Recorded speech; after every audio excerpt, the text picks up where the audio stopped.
topic that I want to discuss with you today I've titled Evil on Two Fronts. Much is being made in the news media about the recklessness of President Trump striking up tensions on two separate fronts.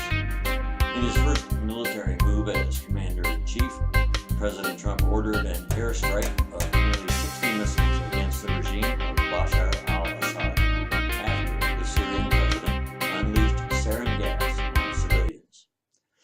Tension has risen in the Mediterranean after the U.S. Naval Strike Force there unleashed 59 Tomahawk cruise missiles against military targets in Syria. Initial reports indicated that at least 20% of the Syrian Air Force capability has been destroyed. Russia, Iran, and China all immediately called for retribution against the United States for carrying out the attack. The U.S. action was predicated by Syria's early April use of sarin gas, which killed at least 80 civilians. Russian naval forces were reported headed toward the Mediterranean, where the U.S. ships were stationed. On April 12th, President Trump ordered a U.S. naval strike force toward the Korean Peninsula in response to North Korean Supreme Leader Kim Jong-un's plan to test yet another nuclear weapon. Jong-un is a third-generation tyrant with the same penchant for weapons of mass destruction as Assad. Although there have been reports of a cooling of the relationship between China and North Korea, still, the presence of a U.S. strike force off the coast is a cause for concern for both countries. This current action puts our U.S. forces along the 38th parallel across the DMZ from the north in harm's way should any attempt be made by the U.S. fleet to stop Jong-un's planned nuclear test. In the early 1940s, President Franklin Roosevelt was faced with a similar dilemma. War in Europe had been going on since September 1st, 1939, when Germany invaded Poland. With Germany, Italy, and Japan joining forces, it opened a world war with two major theaters, one in Europe and one in the Pacific.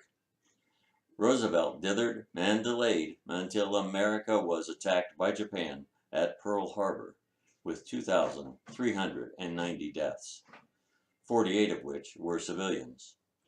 Once Americans got behind the war effort, she found that she was unstoppable and that the decision to fight a two-front war was an honorable one. Much blame can be laid at the feet of previous presidents and politicians as to why we are facing the threats we are today. Never should Korea have been permitted to continue its nuclear program, all the while aiding Iran with its nuclear plans.